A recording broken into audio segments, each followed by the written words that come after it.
पिछले 24 घंटे में अमेरिका ने ईरान के ऊपर दूसरा हमला कर दिया है। ईरान ने भी पलटवार करते हुए अमेरिका के 8 ठिकानों पर ताबड़तोड़ मिसाइलें दागी हैं। नुकसान की खबर है और एक बार फिर से यह समझौता खतरे में पड़ता हुआ नजर आ रहा है। पिछली रिपोर्ट आपने अगर देखी हो, हमने आपको बताया था कि अमेरिका ने ईरान के कुछ ठिकानों पर हमले किए और ये कहते हुए हमले किए कि ईरान स्ट्रेट ऑफ हॉर्मुज में जहाज़ों पर हमले कर रहा है। अमेरिका ने कहा कि समझौते में यह बात लिखी गई है कि स्ट्रेट ऑफ हॉर्मुज ईरान खोलेगा, लेकिन इसके बावजूद भी ईरान जहाज़ों पर हमले कर रहा है। दरअसल सिंगापुर के झंडे वाले एक मालवाहक जहाज पर ईरान ने हमला किया था। हमला करने के बाद ईरान ने कहा कि हमने इस जहाज को चेतावनी दी कि हमने आपको जो रास्ता दिया है आप उस रास्ते से जाएं, लेकिन इस जहाज ने हमारी बात नहीं मानी। इसकी वजह से हमने इसके ऊपर हमला किया। ईरान ने कहा कि समझौते में यह पॉइंट रखा गया है कि ईरान स्ट्रेट ऑफ हॉर्मुज को खोलेगा, लेकिन जो रास्ता ईरान बनाएगा उसी रास्ते से जहाजों को गुजरना होगा। इस जहाज ने हमारी बात का पालन नहीं किया, इसीलिए हमने इस जहाज पर हमला करके इसको रोकने की कोशिश की। इसके जवाब में अमेरिका ने जो सिरिक आइलैंड है ईरान का स्ट्रेट ऑफ हॉर्मुज के पास, वहां पर हमले कर दिए। सिरिक आइलैंड पर ईरान के कुछ मिसाइल ठिकाने हैं और कुछ ड्रोन ठिकाने हैं। अमेरिका ने दावा किया कि हमने मिसाइल और ड्रोन ठिकानों को तबाह कर दिया। 24 घंटे के अंदर दूसरा हमला आज सुबह के वक्त में अमेरिका ने फिर से ईरान के ऊपर कर दिया।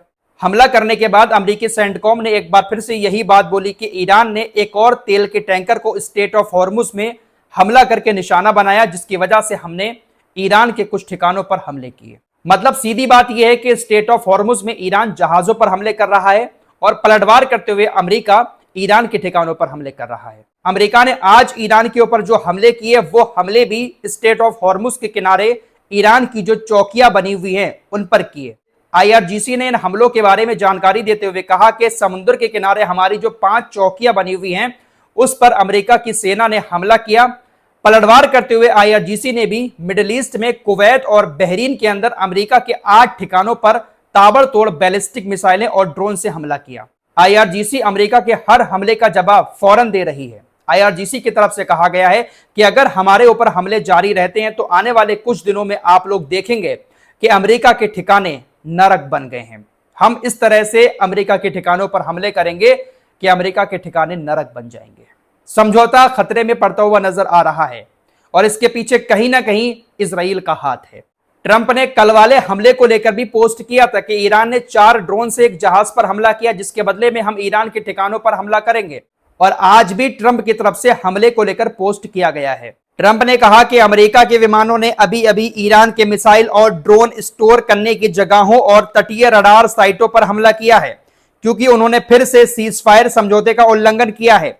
बहुत मुमकिन है कि वे कभी नहीं सीखेंगे। एक समय ऐसा आ सकता है जब हम और ज्यादा समझदारी से काम ना ले पाएं और हमें उस काम को मिलिट्री के जरिए पूरा करने के लिए मजबूर होना पड़े, जिसे हमने बहुत कामयाबी से शुरू किया था। अगर ऐसा हुआ तो ईरान का अस्तित्व ही खत्म हो जाएगा। ट्रंप ने एक बार फिर से ईरान को वैसी ही धमकी दी है जैसी धमकी ट्रंप समझौता होने से पहले दे रहे थे।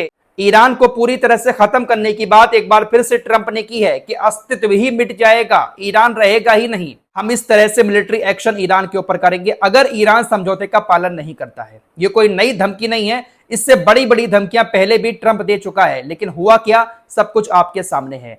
ईरान पलट कर इनको जवाब देता है और ईरान भी कहता है कि हम आपके ठिकानों को नरक बना देंगे। अगर आप हमला करोगे तो पलट कर आपके ऊपर भी हमला किया जाएगा। IRGC ने कहा कि कुवैत के अंदर और बहरीन के अंदर जो नौसेना का 5वां बेड़ा है अमेरिका का, वहां पर हमने 8 ठिकानों को निशाना बनाया और वहां पर अमेरिका को नुकसान भी हुआ है। तो ईरान पलट कर जवाब जरूर देता है। कल भी हमला जब किया था अमेरिका ने, तो बहरीन के अंदर अमेरिका के ठिकानों पर ईरान ने मिसाइलें छोड़ी थी। बहरीन की तरफ से भी ये जानकारी दी गई थी कि मिसाइलें आ रही हैं, हम उनको रोकने की कोशिश कर रहे हैं। आज भी कुवैत और बहरीन की तरफ से यह बताया गया कि मिसाइल और ड्रोन हमारी तरफ आ रहे हैं, हमारे इंटरसेप्टर उनको रोकने की कोशिश कर रहे हैं। फिलहाल कुल मिलाकर जंग जैसे हालात कभी भी पैदा हो सकते हैं मिडिल ईस्ट के अंदर। आज समझौता है और कल हमले, इस तरह की चीजें लगातार मिडिल ईस्ट के अंदर देखने को मिलती रहती हैं। अब यहां पर गलत कौन है? क्या ईरान गलत है जो जहाजों पर हमले कर रहा है, या अमेरिका गलत है जो जहाजों पर हमले के नाम पर ईरान पर हमले कर रहा है? दरअसल सच्चाई क्या है यह किसी को मालूम नहीं है। ईरान कह रहा है कि समझौते में यह बात लिखी गई है कि स्ट्रेट ऑफ हॉर्मुज में ईरान का कंट्रोल रहेगा, ईरान जो रास्ता देगा जहाज उसी रास्ते से गुजरेंगे। जबकि अमेरिका कह रहा है कि समझौते में यह बात लिखी गई है कि स्ट्रेट ऑफ हॉर्मुज पूरी तरह से खोला जाएगा। स्टेट ऑफ हॉर्मुज खोल दिया गया है, लेकिन फिर भी ईरान जहाजों पर हमले कर रहा है।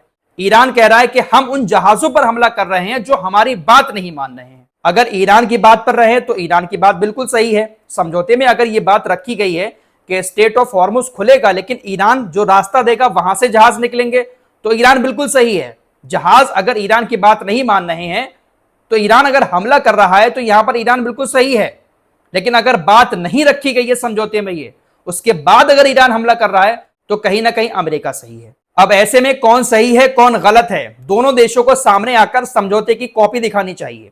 समझौते में जो शर्तें रखी गई हैं उन शर्तों को दुनिया को दिखाना चाहिए कि देखिए हम सही हैं और ये गलत है। मिडिल ईस्ट में एक बार फिर से तनाव बढ़ना शुरू हो चुका है, जिसको देखते हुए सऊदी अरब के विदेश मंत्री और कतर के शेख के बीच फोन पर बातचीत हुई। मीडिया रिपोर्ट्स के मुताबिक दोनों देशों ने बहरीन पर जो ईरान ने हमला किया है उस हमले की निंदा की। साथ ही साथ इस मामले को लेकर भी बातचीत की कि कैसे करके स्टेट ऑफ हॉर्मुज को पूरी तरह से सेफ बनाया जाए जहाजों के लिए। इन अरबियों के अंदर सबसे बड़ी यही कमी है, ये लोग ईरान के हमलों की निंदा करते हैं, लेकिन अमेरिका जब हमले करता है या इजराइल हमले करता है उन हमलों की निंदा नहीं करते हैं। अच्छा, अब लेबनान के बॉर्डर पर चलते हैं। अमेरिका के विदेश मंत्री मार्को रूबियो ने ऐलान किया है कि उन्होंने लेबनान की सरकार और इजराइल की सरकार के साथ मिलकर एक समझौते पर सिग्नेचर किए हैं। इस समझौते के बाद लेबनान की सरकार हिजबुल्लाह को अपने देश से बाहर निकालने का काम करेगी। हालांकि इस समझौते को अभी तक पूरी तरह से पब्लिक नहीं किया गया है, लेकिन मार्को रूबियो ने ऐसा दावा किया है कि उन्होंने लेबनान के राजदूत और इजराइल के राजदूतों के साथ मुलाकात की और एक समझौते पर साइन किए हैं। हालांकि इस समझौते का असर शायद हिजबुल्लाह के ऊपर ज्यादा कुछ पड़ेगा नहीं, क्योंकि लेबनान की सरकार के अंदर इतनी हिम्मत नहीं है कि वो हिजबुल्लाह को लेबनान के बॉर्डर से भगा सके। जब इजराइल इतने हमले करके हिजबुल्लाह को लेबनान के बॉर्डर से नहीं निकाल पाया, लेबनान से नहीं भगा पाया, तो लेबनान की सरकार क्या ही कर पाएगी। हाँ, इतना जरूर हो सकता है कि अगर समझौता हो जाता है तो लेबनान की सरकार अपने देश के अंदर इजराइल की सेना को आने की इजाजत जरूर दे सकती है।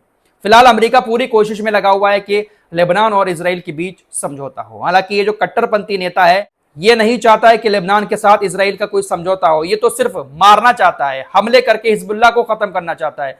मुंह से जिस तरह की बातें ये निकालता है, अगर मुंह से मारने का होता तो ये सबको खत्म कर चुका होता। इनकी इतनी औकात नहीं है कि ये पूरी तरह से किसी को भी खत्म कर पाए। गाजा से ये पूरी तरह से संगठन को खत्म नहीं कर पाए, हिजबुल्लाह को खत्म नहीं कर पाए, लेकिन बातें बड़ी बड़ी करते हैं। इजराइल के पास अकेले अपने दम पर किसी से लड़ने का दम नहीं है।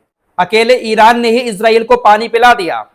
ईरान ही काफी है इजराइल के लिए। अगर अमेरिका मिडिल ईस्ट से चला जाता है और अगर थोड़ा सा भी साथ ये इस्लामिक देश ईरान का दे देते हैं ना, तो अमेरिका जैसी बड़ी बड़ी ताकतें भी मिडिल ईस्ट में टिकेंगी नहीं। ट्रंप ने कहा कि देखिए, अगर तुर्की इजराइल के खिलाफ युद्ध में ईरान का साथ देता तो आज इजराइल का अस्तित्व ही नहीं होता। ट्रंप ने कहा कि तुर्की सेना के रूप में बहुत शक्तिशाली है। अमेरिका ने एक बड़े युद्ध को रोककर इजराइल को बचाया है। ट्रंप लगातार अपनी तारीफों के पुल बांधते हुए ये बातें कर रहा है कि इजराइल को बचाने वाला सिर्फ और सिर्फ अमेरिका है। अगर अमेरिका नहीं होता तो इजराइल कब का खत्म हो चुका होता। बड़ी बड़ी बातें कर रहा है और ये सच भी है।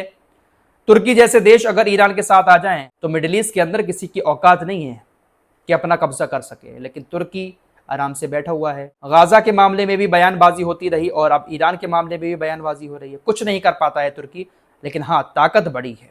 फिलहाल के लिए इतना ही। तनाव पैदा हो चुका है मिडिल ईस्ट में। अब देखते हैं कि अमेरिका अपने ठिकानों पर हुए हमले का जवाब ईरान को देता है और समझौता खतरे में पड़ता है, या फिर दोनों लोग फिर से हमलों को बंद करके समझौते की तरफ चलते हैं। फिलहाल कुछ भी कर लें, लेकिन यह समझौता टिक नहीं पाएगा 60 दिन तक, और किसी भी वक्त मिडिल ईस्ट के अंदर कुछ भी हो सकता है। इस रिपोर्ट में इतना ही। कुछ और खबरों के साथ फिर हाजिर होंगे। अपना ख्याल रखिएगा। अल्लाह हाफिज।